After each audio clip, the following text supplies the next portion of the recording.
उत्तर भारतातल्या शेतकऱ्यांनी दिल्लीला घेराव घालण्याचा इशारा दिल्यानंतर दिल्लीच्या सगळ्या बॉर्डर्स ज्या आहेत त्या सील करण्यात आलेल्या आहेत। मात्र त्यापेक्षाही प्रामुख्यानं राजधानी दिल्लीमध्ये देखील मोठा पोलीस बंदोबस्त सध्या पाहायला मिळतोय। मी सध्या ITO अर्थातच इन्कम टॅक्स ऑफिस चौकातलं हे दृश्य दाखवतो। पोलिसांच्या बॅरिकेटिंग सोबतच या ठिकाणी हा JCB लावण्यात आलेला आहे। हे कंटेनर्स जे आहेत ते देखील तयार ठेवण्यात आले आहेत जेणेकरून शेतकरी जे आहेत ते राजधानी दिल्लीमध्ये येऊ नयेत यासाठी।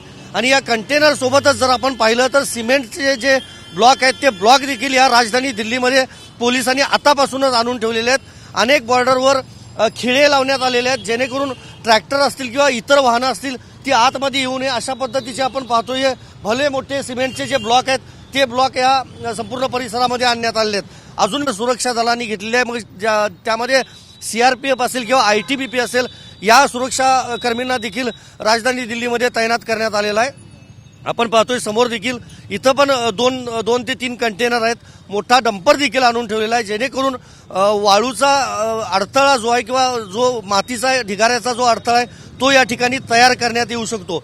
अशा पद्धतीनं हे कंटेनर या ठिकाणी आणून ठेवण्यात आलेले आहेत। आपल्याला माहिती आहे कृषी कायद्यांच्या विरोधात ज्यावेळा देशभरातला शेतकरी आंदोलन करत होता त्यावेळा अनेक महिने दिल्लीच्या सगळ्या बॉर्डर्स ज्या आहेत त्या पूर्णपणे सील करण्यात आल्या होत्या, कारण दिल्लीच्या बॉर्डरवरच बळीराजानं खरं तर ठाण मांडलं होतं आणि अखेर केंद्र सरकारला सगळे कृषी कायदे जे आहेत ते मागे घ्यायला लागले होते।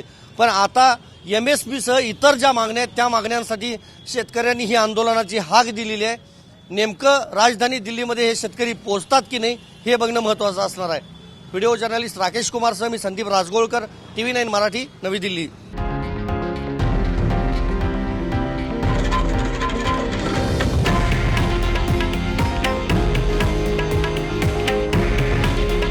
हे आहे देशातील नंबर 1 न्यूज नेटवर्क आणि आपण पाहत आहात TV9 मराठी।